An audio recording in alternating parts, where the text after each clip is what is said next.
আসসালামু আলাইকুম। মণিপুর উচ্চ বিদ্যালয় ও কলেজের ধারাবাহিক ক্লাস আমাদের পাঠশালায় সকল একাদশ ও দ্বাদশ শ্রেণীর শিক্ষার্থীদের স্বাগতম। আজ আমাদের পাঠ্য বিষয় তথ্য ও যোগাযোগ প্রযুক্তি, প্রথম অধ্যায় বিশ্ব ও বাংলাদেশ প্রেক্ষিত।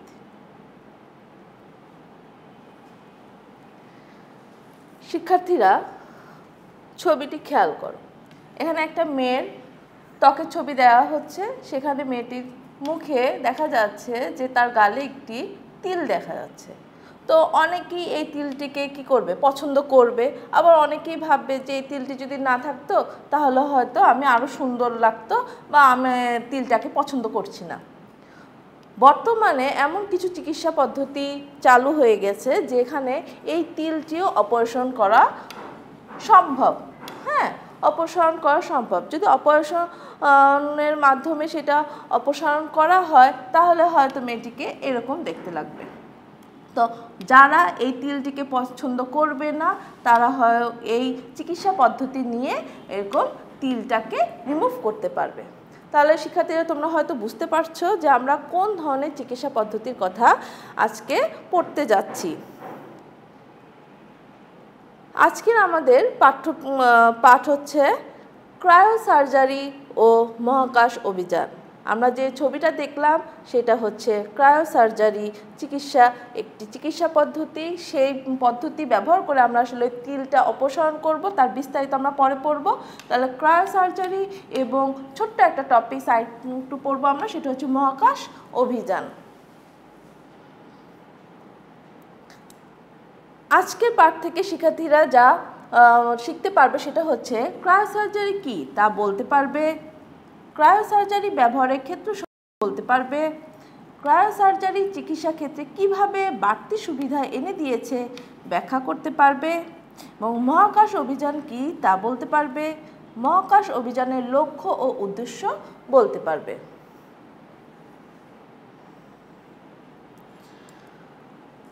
চলো দেখে নেই ক্রায়োসার্জারির বিস্তারিত। ক্রায়ো, গ্রিক শব্দ ক্রায়ো অর্থ খুব শীতল এবং সার্জারি অর্থ হাতের কাজ। অর্থাৎ ক্রায়োসার্জারি হচ্ছে এমন একটা চিকিৎসা পদ্ধতি যার মাধ্যমে অতি ঠান্ডা তাপমাত্রায় শরীরের অস্বাভাবিক ও রোগাক্রান্ত টিস্যু বা কোষকে ধ্বংস করা হয়। তাহলে এই সংজ্ঞাটা আমরা আবার পড়ি, দেখো কি লেখা হয়েছে। ক্রায়োসার্জারি হচ্ছে এমন একটা চিকিৎসা পদ্ধতি যার মাধ্যমে অতি ঠান্ডা তাপমাত্রায়, অতি শীতল তাপমাত্রায় শরীরের অস্বাভাবিক ও রোগাক্রান্ত টিস্যু বা কোষকে ধ্বংস করা হয়। সংজ্ঞা যদি কখনো আসে তোমরা এই সংজ্ঞাটা দিবে। এক্ষেত্রে শীতলীকরণ করার জন্য তরল nitrogen, carbon die oxide, argon, তরল অক্সিজেন ও ডাইমিথাইল ইথার প্রোপেন এবং হিটিং সোর্স হিসেবে হিলিয়াম গ্যাস ব্যবহার করা হয়। আমরা একটু ইতিহাস জেনে আসি, কবে থেকে ক্রায়োসার্জারি আসলে শুরু হলো। 1885 বা 1850 সালের দিকে ইংরেজ চিকিৎসক জেমস আর্নল্ড প্রথম এই পদ্ধতি আবিষ্কার করেন। 1920 সালের দিকে ক্রায়োসার্জারিতে তরল অক্সিজেনের ব্যবহার শুরু হয় এবং 1950 সালে ডক্টর রে এলিংটন ক্রায়োসার্জারিতে তরল নাইট্রোজেন প্রয়োগ করেন। পরবর্তীতে আধুনিক ক্রায়োসার্জারির পথ চলা শুরু হয় ডক্টর ইরভিং কুপারের হাত ধরে। তোমাদের যদি বলা হয় যে ক্রায়োসার্জারিতে কোন গ্যাস ব্যবহার করা হয়, বর্তমানে আমরা বেশি ব্যবহার করতেছি তরল nitrogen.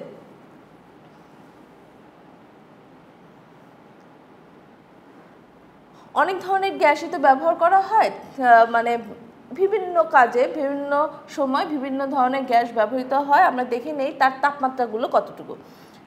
1 dimethyl ether propane -41 degree Celsius, তরল carbon die oxide -79 degree Celsius, তরল নাইট্রাস অক্সাইড -89 ডিগ্রি সেলসিয়াস, তরল oxygen -182.9 degree Celsius, helium -270 degree Celsius, তরল নাইট্রোজেন -195.79 ডিগ্রি সেলসিয়াস এবং আর্গন -196 ডিগ্রি সেলসিয়াস। বিভিন্ন গ্যাস, সবসময় যে সব গ্যাসই একটা চিকিৎসায় ব্যবহৃত হবে তার না, প্রয়োজনে বিভিন্ন গ্যাস ব্যবহার করা হয়। ক্রায়োসার্জারি করতে আমাদের কি কি যন্ত্রপাতি লাগবে? ক্রায়োপ্রব, আল্ট্রাসাউন্ড, এমআরআই বা কম্পিউটার টোমোগ্রাফি, স্প্রে ডিভাইস এবং কটন বাড। আমরা এখন যন্ত্রপাতির মধ্যে সবচেয়ে গুরুত্বপূর্ণ যে যন্ত্র ক্রায়োপ্রব সেটা সম্পর্কে জানব। ক্রায়োসার্জারি চিকিৎসা পদ্ধতিতে যে নল ব্যবহার করে তরল নাইট্রোজেন, কার্বন ডাইঅক্সাইড, আর্গন, তরল অক্সিজেন, ডাইমিথাইল ইথার প্রোপেন এবং অন্যান্য ক্রায়োজেনিক এজেন্ট প্রবেশ করানো হয় তাকে ক্রায়োপ্রব বলে। দেখা একটা কলমের মতো দেখতে, বিভিন্ন আকৃতির হতে পারে। তো সেখানে এই গ্যাসটা এখান থেকে প্রবেশ করানো হয়, ঠিক আছে? তাহলে এটা হচ্ছে ক্রায়োপ্রব, অবশ্যই গুরুত্বপূর্ণ, এটা লাগবেই। এখন আসি, আমি চিকিৎসা পদ্ধতিটা একটু ব্যাখ্যা করব। চিকিৎসা পদ্ধতি কেমন তোমরা একটু ভালো করে খেয়াল করে দেখো। ক্রায়োসার্জারি চিকিৎসায় প্রথমেই সিমুলেটেড সফটওয়্যার দ্বারা আক্রান্ত কোষগুলোর, যেমন আঁচিল, ছোট টিউমার এর অবস্থান ও সীমানা নির্ধারণ করা হয়। ধরো আমার ত্বকের যে স্থানে হবে, হ্যাঁ, সেই ধরো এই যে মুখমণ্ডলে যে তিলটা আমি দেখালাম, তিলটাকে আমি রাখতে চাচ্ছি না, তাহলে প্রথমেই সিমুলেটেড সফটওয়্যার দ্বারা ওই আক্রান্ত স্থানটাকে নির্ধারণ করা হবে যে কতটুকু আমার স্থান আমি অপসারণ করব। এরপর ক্রায়োপ্রবের সূচের প্রান্ত দিয়ে আক্রান্ত টিস্যু বা টিউমারের কোষকে বরফ শীতল তাপমাত্রায় জমাটবদ্ধ করার জন্য তরল নাইট্রোজেন, আর্গন বা অন্যান্য ক্রায়োজেনিক এজেন্ট পৃথক পৃথকভাবে ওই স্থলে প্রবেশ করানো হয়। কি বললাম বলো তো? প্রথমে আমি নির্ধারণ করলাম কোন স্থানে আমার এই অপারেশনটা হবে। সেকেন্ড যে কাজটা বলতেছি, যে ক্রায়োপ্রবের মাধ্যমে ওই আক্রান্ত টিস্যু বা টিউমারের কোষটার উপরে আমি টিউমারের কোষটাকে ঠান্ডা করে ফেলবো। হ্যাঁ, ওই ঠান্ডা করার জন্য বিভিন্নভাবে তরল নাইট্রোজেন বা আর্গন বা অন্য আরও যে ক্রায়োজেনিক এজেন্ট আছে পৃথক পৃথকভাবে ওখানে প্রবেশ করানো হবে, ঠিক আছে? তার ফলে কি হবে? এগুলো কোনোটি -41°C তাপমাত্রার উদ্ভব ঘটায়। মানে কি? ওই জায়গাটাকে -41°, আমরা জানি 0° নিচে হলেই তো বরফ হয়ে যাচ্ছে, তা -41 হলে কি হবে? অনেক বরফ হয়ে যাবে, মানে এত ঠান্ডা হবে যে ওখানে কোষের ওই অংশটুকু টোটালটা একেবারে বরফ পিণ্ড একেবারে জমে যাবে, যার ফলে আক্রান্ত কোষ বা টিস্যুর পানি জমাটবদ্ধ হয়ে সেটিকে একটি বরফ খণ্ডে পরিণত করবে। তোমরা হয়তো বুঝতে পেরেছো আমি কি বললাম। এখানে বললাম সীমানা নির্ধারণ করব, কতটুকু আক্রান্ত কোষ, দেন ক্রায়োপ্রবের সাহায্যে এই যে বিভিন্ন গ্যাসের কথা বলা হয়েছে সেগুলো পৃথক পৃথকভাবে ওখানে দিব। দেওয়ার পর সেখানে তাপমাত্রা এত কমে যাবে যার ফলে সেখানে টিস্যুর পানি জমাটবদ্ধ হয়ে কি হয়ে যাবে? বরফ খণ্ডে পরিণত হবে। এই দেখো আমি একটা ছবি দেখাচ্ছি, যে ধরো হাতের এই অংশে আমার করা হবে, এটা এখানটাতে স্প্রে করে ওই অংশটাকে গ্যাস দিয়ে এটা জমে ফেলা হচ্ছে, ঠিক আছে? তারপরের ধাপটা আমি বলতেছি। এ সময় আক্রান্ত কোষ বা টিস্যুতে রক্ত ও অক্সিজেন সরবরাহ বন্ধ হয়ে যাবার কারণে উক্ত কোষ বা টিস্যুটি ক্ষতিগ্রস্ত হয়। তাহলে কি হলো? আক্রান্ত টিস্যুটা কি হয়ে গিয়েছিল বলো তো? বরফ হয়ে গিয়েছিল। বরফ হওয়ার কারণে সেখানে রক্ত ও অক্সিজেন সরবরাহ বন্ধ হয়ে যায়। বন্ধ হয়ে যাবার কারণে উক্ত কোষ বা টিস্যুটি ক্ষতিগ্রস্ত হয়। অতঃপর পুনরায় ওই স্থানে ক্রায়োপ্রবের সাহায্যে হিলিয়াম গ্যাস প্রবেশ করিয়ে এই তাপমাত্রাকে 20°C থেকে 30°C পর্যন্ত উঠানো হয়। খেয়াল করো, আগেরবার আমি দেখিয়েছি কত -41°C নেমে গিয়েছিল। সেখান থেকে আবার ওই স্থানে ক্রায়োপ্রবের সাহায্যে হিলিয়াম গ্যাস প্রয়োগ করলাম। হিলিয়াম গ্যাস কি করলো? তাপমাত্রাকে আমার যখন প্রবেশ করাবো একবারে সরাসরি দেখা যাবে যে 20 থেকে 30° পর্যন্ত ওখানে তাপমাত্রাটা বৃদ্ধি পাচ্ছে। বৃদ্ধি পাওয়ার ফলে এতে আক্রান্ত কোষ বা টিস্যুটির বরফ গলে গিয়ে এটি ধ্বংসপ্রাপ্ত হয়। তাহলে কি হলো?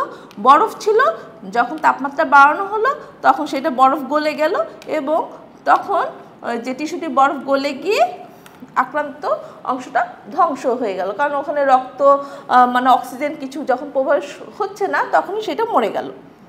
আক্রান্ত স্থানে সুনির্দিষ্ট কোষ বা টিস্যুকে নিখুঁতভাবে চিহ্নিত করার জন্য আল্ট্রাসাউন্ড বা এমআরআই যন্ত্র ব্যবহার করা হয়, ফলে এর আশেপাশে থাকা সুস্থ কোষগুলোকে কোনো ক্ষতি হয় না। এই হলো আমার পদ্ধতি।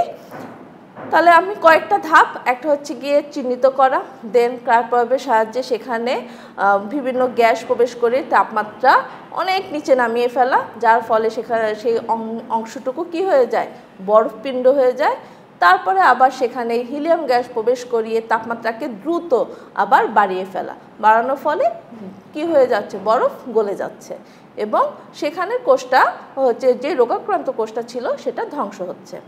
এখন ওই কোষটা ওভাবে না রেখে যে কাজটা এর পরে করতে হবে, যে জন্য বলা হয়েছে সার্জারি, যে ওটাতে একটু সামান্য কেটে ওই অংশটা শরীর থেকে বাদ দিয়ে দেওয়া হবে। ঠিক আছে, এই হলো আমাদের ক্রায়োসার্জারি চিকিৎসার পদ্ধতি। চলো দেখে নেই এখন ক্রায়োসার্জারি কোথায় কোথায় ব্যবহার করা হয়। ত্বকের ছোট টিউমার, তিল, আঁচিল, মেস্তা এবং ত্বকের ক্যান্সার সমূহের জন্য ক্রায়োসার্জিক্যাল চিকিৎসা দেওয়া হয়। এই যে মুখে তিল থাকলে সেখানে আমরা তিলটা রিমুভ করতে পারি, অথবা শরীরে কোথাও যদি আঁচিল থাকে এর মানে ছোটোখাটো জিনিসগুলোর জন্য ক্রায়োসার্জারি আসলে বেস্ট। আমাদের ত্বকের যদি কোথাও ছোট টিউমার থাকে সেটার জন্য আমরা ক্রায়োসার্জারি করাতে পারি। বেশ কিছু অভ্যন্তরীণ শারীরিক ব্যাধি যেমন লিভার ক্যান্সার, প্রোস্টেট ক্যান্সার, ওলার ক্যান্সার, সার্ভিক্যাল ব্যাধিসমূহের চিকিৎসায় ক্রায়োসার্জিক্যাল পদ্ধতি ব্যবহার করা হয়।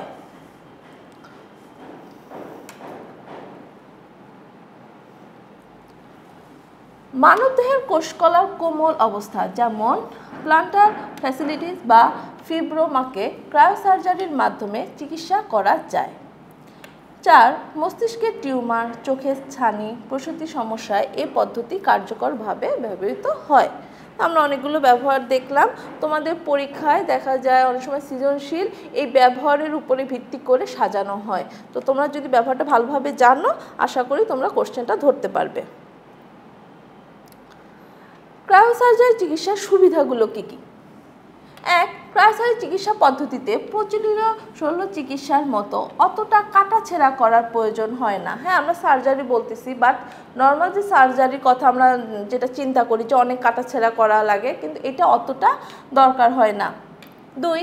এর পার্শ্ব প্রতিক্রিয়া নেই বললেই চলে, কিছুটা তো আছে। হ্যাঁ। 3. ক্যান্সারের চিকিৎসায় অন্য সব পদ্ধতির চেয়ে ক্রায়োসার্জারি অনেক বেশি সুবিধাজনক। প্রকৃত সার্জারির চেয়ে এটি কম আক্রমণকারী। চামড়ার ভেতর দিয়ে ক্রায়োপ্রব ঢুকানোর জন্য অতি ক্ষুদ্র ছেদনের প্রয়োজন পড়ে। ক্যান্সারের চিকিৎসায় অন্য সব পদ্ধতির চেয়ে ক্রায়োসার্জারি অনেক বেশি সুবিধাজনক। অনেক সময় হয় কি, ত্বকের কোনো একটা নির্দিষ্ট জায়গায় হচ্ছে তোমার ক্যান্সার আক্রান্ত হলো, যা শরীরে মানে সর্বশরীরে ছড়িয়ে পড়েনি। এমন অবস্থায় যদি আমরা, তোমরা জানো ক্যান্সারের চিকিৎসা কী, হ্যাঁ, ওই যে রেডিওথেরাপি না কী যেন দেয়, কেমোথেরাপি, সেই থেরাপি দেওয়ার জন্য দেখা যায় শুধু ওই অঞ্চলেই না, আশেপাশেও সেই থেরাপিটা যাচ্ছে, রিয়াকশন হবে তার। সেক্ষেত্রে যদি ক্রায়োসার্জারি আমরা করি, তাতে আমার কী হবে, আমরা ভালো চিকিৎসা পাবো, আশেপাশের কোষগুলোতে কোনো সমস্যা হবে না।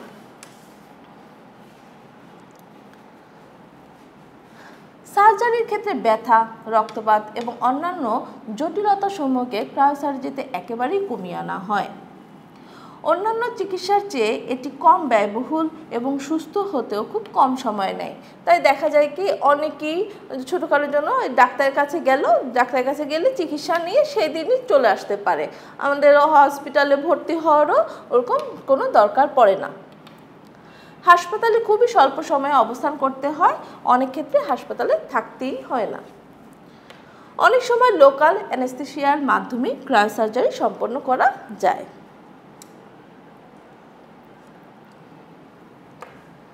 চিকিৎসকগণ শরীরের সীমিত এলাকায় ক্রায়োসার্জিক্যাল চিকিৎসা দেন, ফলে তারা নিকটবর্তী স্বাস্থ্যবান কোষকলাকে ধ্বংসের হাত থেকে রক্ষা করতে পারেন।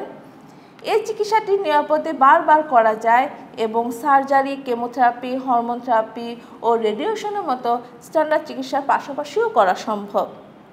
যেসব রোগীরা তাদের বয়স এবং অন্যান্য শারীরিক কারণে স্বাভাবিক সার্জারির ধকল নিতে অক্ষম, তাদের জন্য ক্রায়োসার্জারি হলো আদর্শ। আমরা অনেকগুলো সুবিধা দেখলাম, তো সব কিছুরই একটু সুবিধা অসুবিধা থাকতে পারে। তো এখানেও কিছু অসুবিধা আমরা দেখতে পাই, সেটা হচ্ছে ক্রায়োসার্জারির প্রধানতম অসুবিধা হলো এর দীর্ঘমেয়াদী কার্যকারিতার অনিশ্চয়তা। ঠিক আছে, দেখা যেতে পারে কিছু কিছু চিকিৎসার ক্ষেত্রে যে আপাতত দৃষ্টিতে হলো কিন্তু ভবিষ্যতে আবার সেটা দেখা দিতে পারে। যকৃত, পিত্ত ও প্রধান রক্তনালীতে রক্তক্ষরণ ঘটায়, রোগ ছড়িয়ে পড়েনি এমন ক্যান্সার চিকিৎসায় এই পদ্ধতি কার্যকর, অন্যথায় তেমন কার্যকর নয়। আমি যে একটু আগে বললাম যে কোনো স্পেসিফিক একটা অংশে যদি ক্যান্সার দেখা যায় সেটার ক্ষেত্রে কেমোথেরাপি বেস্ট, বাট যদি শরীরে ছড়িয়ে পড়ে সেখানে ক্রায়োসার্জারি হবে না। ত্বকের ক্যান্সারের চিকিৎসায় ক্রায়োসার্জারির ফলে ত্বক ফুলে যায় এবং স্নায়ু ক্ষতিগ্রস্ত হয়।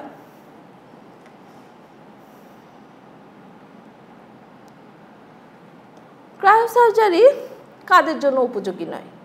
ক্রায়োসার্জারি হচ্ছে যাদের ঠান্ডায় সংবেদনশীলতা বেশি, কারণ এই চিকিৎসা পদ্ধতিটা কেমন খেয়াল করে দেখো, প্রচণ্ড ঠান্ডা গ্যাস প্রবেশ করিয়ে তোমার শরীরের একটা অংশ প্রচণ্ড ঠান্ডা করে বরফ তৈরি করে ফেলা হবে। যাদের ঠান্ডার প্রবলেম থাকবে, যারা ঠান্ডা খুব সেন্সিটিভিটি আছে, তাদের জন্য এটা কার্যকর হবে না। যাদের ক্ষত দেরিতে শুকায় বা ডায়াবেটিক্স আছে, তোমরা জানো ডায়াবেটিস রোগীদের কী হয়, কোনো যে আমি বললাম ক্রায়োসার্জারিতে পরে একটু কাটাছেঁড়া একটু সার্জারি করতে হয়, কাটতে হয়, হ্যাঁ, সেক্ষেত্রে সেটা শুকায় না। ওকে, আমার ক্রায়োসার্জারি কিন্তু মোটামুটি পড়া শেষ। এখন আসি ক্রায়োসার্জারিতে আমি বলেছি কয়েকটি যন্ত্রপাতির কথা বলেছি, তো ওই যন্ত্রপাতি ব্যবহার করাই মানে হচ্ছে ক্রায়োসার্জারিতে আইসিটির ব্যবহার।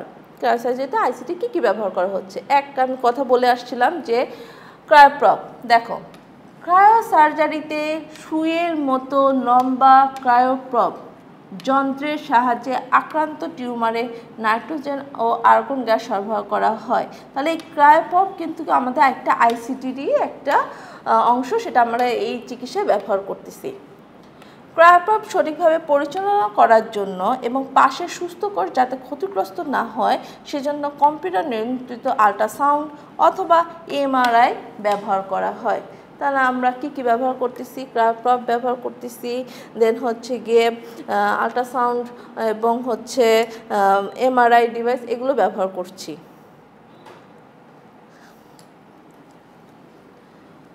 বায়োমেল হলো পৃথিবীর মধ্যে নাম্বার 1 হ্যান্ডহেল্ড লিকুইড নাইট্রোজেন ক্রায়োসার্জারিক্যাল এবং ক্রায়োস্প্রে ডিভাইস। ঠিক আছে, উৎপাদনকারী প্রতিষ্ঠান তারা তাদের পণ্যের উৎপাদন ব্যবস্থায় কম্পিউটার ও তথ্য প্রযুক্তি ব্যাপকভাবে ব্যবহার করেছে। এই ডিভাইসটা তৈরি করার জন্য ব্যাপকভাবে আইসিটির ব্যবহার তারা করেছে। ক্রায়োসার্জারির জন্য অভিজ্ঞ ডাক্তার তৈরিতে ভার্চুয়াল রিয়েলিটির প্রয়োগ করা হয়, যা তথ্য প্রযুক্তির অবদান। ভার্চুয়াল রিয়েলিটি কি তোমরা জানো? ইতিমধ্যে আমি একটি ক্লাস তোমাদের ভার্চুয়াল রিয়েলিটি দিয়ে নিয়েছিলাম। সেই ভার্চুয়াল রিয়েলিটি কি ছিল? বাস্তব না, কিন্তু বাস্তবের মতো একটি পরিবেশ তৈরি করা। হ্যাঁ, সেই পরিবেশের একটা ব্যবহার তোমাদের আমি শিখিয়েছিলাম যে চিকিৎসা ক্ষেত্রে ব্যবহার করা হয়। সরাসরি একটা কি বলে ইন্টার্নি স্টুডেন্টদের অপারেশন করতে না দিয়ে ভার্চুয়াল রিয়েলিটির সাহায্যে তাকে এমন একটা পরিবেশ দেওয়া হয় যেখানে সে ওই চিকিৎসাটা শিখতে পারে, কীভাবে অপারেশন করতে হয় শিখতে পারে। সেই অপারেশন শেখানোর জন্য মানে ক্রায়োসার্জারি কীভাবে করতে হবে সেই ডাক্তারদের প্রশিক্ষণও আমরা ভার্চুয়াল রিয়েলিটির মাধ্যমে দিতে পারি। তাহলে এখানেও আইসিটির ব্যবহার হলো। তাহলে এই ছিল আমার একটা টপিকস তোমাদের প্রথম চ্যাপ্টারে ক্রায়োসার্জারি। তো এই চ্যাপ্টারে চিকিৎসা পদ্ধতি একটাই আছে, ঠিক আছে।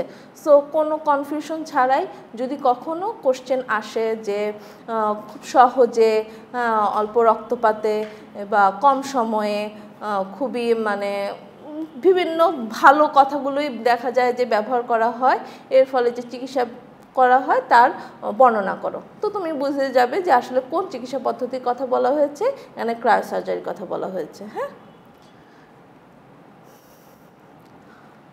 আমি আরেকটা ছোট্ট একটা টপিকস নিয়ে আজকে আলোচনা করব, সেটা হচ্ছে মহাকাশ অভিযান। তোমাদের বইতে আছে, খুব বিস্তারিত নাই, অল্প কিছু লেখা আছে। আমি সেখানে একটু তোমাদের জাস্ট একটু জানিয়ে যাই যে মহাকাশ অভিযান কি। তোমরা মহাকাশ চেনো তো? মহাকাশ অভিযান হচ্ছে পৃথিবীর বায়ুমণ্ডলের ঊর্ধ্বে মহাকাশ উড্ডয়ন এবং ওই স্থানের পরিবেশ ও ভৌত ধর্মাবলীকে পর্যবেক্ষণ করা। বায়ুমণ্ডলের ঊর্ধ্বে, মহাকাশ হচ্ছে আমাদের পৃথিবীর বাইরের যেগুলো, হ্যাঁ, সেটাকে আমরা মহাকাশ বলি। তো স্বয়ংক্রিয়ভাবে বা রিমোট কন্ট্রোলের মাধ্যমে কিংবা নভোচারীবাহী মহাকাশ যান দ্বারা মহাকাশ অভিযান পরিচালনা করা যায়। কয়েকটা কথা বলা হয়েছে, দেখো, স্বয়ংক্রিয়ভাবে বা রিমোট কন্ট্রোলের মাধ্যমে কিংবা নভোচারীবাহী মহাকাশ যান দ্বারা মহাকাশ অভিযান পরিচালনা করা যায়। মনুষ্যবাহী নভোযান এবং মনুষ্যহীন বা রোবোটিক নভোযান উভয় মাধ্যমেই এই অভিযান পরিচালনা ও নিয়ন্ত্রণ করা হয়ে থাকে। বিশ্বের প্রথম মানুষ বহনকারী মহাকাশযান ভস্কর 1। তো আমি বলছি যে মহাকাশ অভিযান আমরা জানি, অনেক মুভিতেও আমরা দেখি যে পৃথিবীর বাইরে অনেক নভোচারীরা যাচ্ছে, যে বিভিন্ন গবেষণা করতেছে। হ্যাঁ, কেন গবেষণা করছে বলো তো? গবেষণা করছে যে পৃথিবীতে মানুষ, একমাত্র পৃথিবীতেই মানুষ বসবাস করতে পারছে, পৃথিবীর বাইরে আরও অনেক গ্রহ উপগ্রহ আছে, অন্য গ্রহ উপগ্রহে মানুষের মতো কোনো প্রাণীর অস্তিত্ব আছে কি না সেটা দেখে। প্লাস হচ্ছে অন্য কোনো গ্রহ বা উপগ্রহে মানুষ বসবাসের যোগ্য কিনা, কারণ পৃথিবী এখন দেখা যাচ্ছে মানুষের সংখ্যা বেড়েই যাচ্ছে। হ্যাঁ, তো এই মানুষকে যদি পরবর্তীতে পৃথিবীতে আর জায়গা না দেয়া যায়, তখন কি করা হতে পারে? যদি এমন কোনো গ্রহ যদি তো আবিষ্কার করা যায় যেখানে মানুষ কি করতে পারবে, বসবাস করতে পারবে। বসবাস করতে কখন পারবে বলো তো? আমরা জানি আমরা বেঁচে আছি অক্সিজেন, যে কোনো যদি কি বলে গ্রহে যদি বায়ুমণ্ডল থাকে, হ্যাঁ, ওখানে যদি অক্সিজেনের কোনো ব্যবস্থা থাকে, এরকম যদি সৃষ্টি হয়, তাহলে আমরা ওখানে যেতে পারবো, ভবিষ্যতে মানুষ ওখানে যে থাকতে পারবে। এইটাই মূলত দেখা যাচ্ছে যে আবিষ্কার করার চেষ্টা করে যাচ্ছে অনেক বিজ্ঞানীরা। তার জন্য কিন্তু অনেক বছর থেকেই কি হচ্ছে, মহাকাশে মানুষ যাচ্ছে, বিভিন্ন চাঁদে যাচ্ছে, সব জায়গায় গিয়ে যেখানে মানুষ যেতে পারতেছে না সেখানে রোবট পাঠাচ্ছে। হ্যাঁ, এভাবে। তো দেখেন লক্ষ্য আর উদ্দেশ্য কি? মহাকাশ অভিযানের মাধ্যমে মহাশূন্যস্থিত কোনো বস্তু সম্পর্কে তথ্য সংগ্রহের চেষ্টা করা হয়। ঠিক আছে, যে মহাকাশে কি বস্তু আছে তার তথ্য সংগ্রহ করার চেষ্টা করা হয়। মহাকাশ অভিযানের মাধ্যমে পৃথিবী সম্পর্কে এবং মহাকাশ সম্পর্কে জ্ঞান আহরণ। মহাকাশ অভিযানে শুধু কিন্তু মহাকাশ সম্পর্কেই না, পৃথিবী সম্পর্কেও, যে বাইরে থেকে সমগ্র পৃথিবীটাকে দেখা যাচ্ছে। ঠিক আছে, পৃথিবীর কতটুকু ভূমি, কতটুকু জল, সব কিছু কিন্তু বাইরে থেকে স্যাটেলাইটের মাধ্যমে বা কিছু দেখেই কিন্তু আমরা বলে থাকি যে এটা এরকম। তো পৃথিবীর বায়ুমণ্ডলটাও কেমন সেটাও মহাকাশ অভিযানের ফলেই কিন্তু আমরা জানতে পেরেছি। ঠিক আছে, আরও একটা জিনিস, পৃথিবীর যে আবহাওয়া, ঠিক আছে, আবহাওয়ার পূর্বাভাস আমরা যে জানি, আবহাওয়ার পূর্বাভাস কীভাবে জানি? এই ঝড় হবে, এই ঝড় আসবে, বা এগুলো আমরা আগে থেকে কিভাবে জানি? এগুলো জানতে পারি মহাকাশ অভিযানের মাধ্যমে। মহাকাশ অভিযানের একটা অংশ হচ্ছে গিয়ে স্যাটেলাইট। হ্যাঁ, স্যাটেলাইটের মাধ্যমে আমরা এই খবরগুলো জানতে পারি। ঠিক আছে, যে কখন স্যাটেলাইটের মাধ্যমে যে সবচেয়ে বেশি আবহাওয়ার পূর্বাভাসটা পাওয়া যায়। ঠিক আছে, মহাকাশে বাণিজ্যিকভাবে পদার্থ প্রক্রিয়াকরণ ও উৎপাদন, পৃথিবীর বাইরের পরিবেশ সম্পর্কে তথ্য সংগ্রহ ও নতুন সীমানা আওতাধীন করা। পৃথিবীর বাইরে পরিবেশ তথ্য সংগ্রহ, পৃথিবীর বাইরে যে অনেক কি আছে গ্রহ উপগ্রহ, তারপর এগুলো অনেক সময় বলে না যে তখন পৃথিবীর সাথে এরকম ধাক্কা লাগতে পারে, এই যে পূর্বাভাসগুলো দেওয়া হয়, এই পূর্বাভাসগুলো দেওয়া হয় এই মহাকাশ অভিযানের মাধ্যমে, কারণ এখানে গবেষণা করেই এরা এটা জানতে পারে। আচ্ছা, আজকে আমাদের 2টা টপিক জানা হয়ে গেল। এখন তোমরা 2টা কাজ, বাড়ির কাজ নিয়ে নাও। সেটা হচ্ছে 1, ক্রায়োসার্জারি ব্যবহার করে অনেক জটিল রোগ নিরাময় সম্ভব মূল্যায়ন করো। ঠিক আছে, এখানে আমি যে পড়িয়েছি তার মধ্যে তুমি করবে যে ব্যবহারে অনেকগুলো রোগের কথা বলা হয়েছে। ঠিক আছে, ওই রোগগুলো তুমি চিহ্নিত করবা এবং কীভাবে এটা কি করা যায় নিরাময় সম্ভব সেটা তুমি লিখবে। আর একটা হচ্ছে মহাকাশ অভিযানের লক্ষ্য ও উদ্দেশ্য, আমি সংক্ষিপ্ত করে লিখেছি তোমাদের, তোমরা আরও পারলে আরও বিস্তারিতভাবে আরও পয়েন্ট করে করে এইটার বর্ণনা লিখে থাকবে। এই দুটোই ছিল আজকে তোমাদের জন্য আমার পড়া। তো সামনের ক্লাস পর্যন্ত সবাই ভালো থাকবে, সুস্থ থাকবে এই কামনায়। ধন্যবাদ সবাইকে।